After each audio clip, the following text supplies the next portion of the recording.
Sportni o'zi bu do'stlashishda. Musobaqadan keyin albatta o'zimga ko'proq do'stlar orttiraman va har doim gaplashib, muloqotda bo'lib turaman.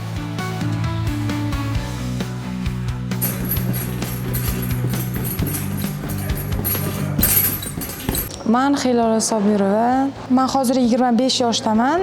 MMA'dan oldin boks bilan shug'ullanganman. MMA'ga 5 yil oldin kirib kelganman. 5 yildan beri MMA bilan shug'ullanib kelyapman.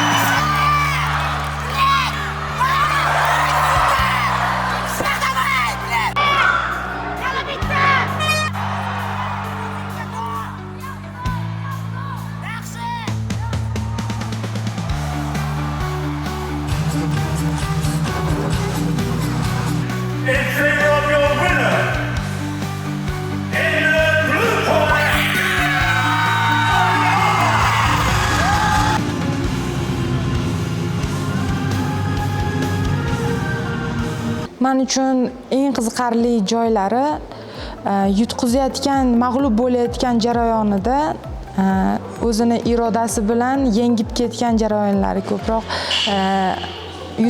Oxirgi raunddagi oxirgi minutlarda yutib ketgan joylari juda ham qiziqarli men uchun.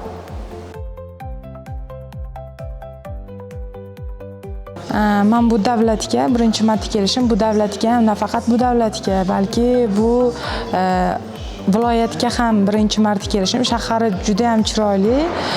Men tug'ilgan joyim bir-biriga o'xshashlik bor, juda ham menga juda ham yoqdi. Vatanimni eslatadigan joylari juda ham ko'p.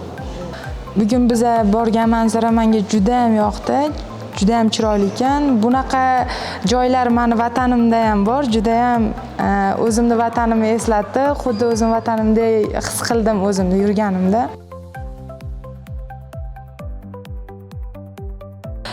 Xitoyga bez viza kirish men uchun juda ham qulay bo'ldi va kelajak yoshlarimizni ham sekin viza yo'qligi sababli hali Xitoyda juda ham ko'p musobaqalarda ishtirok etadi. Bu taraflama menga juda ham qulay, bu yoqdi.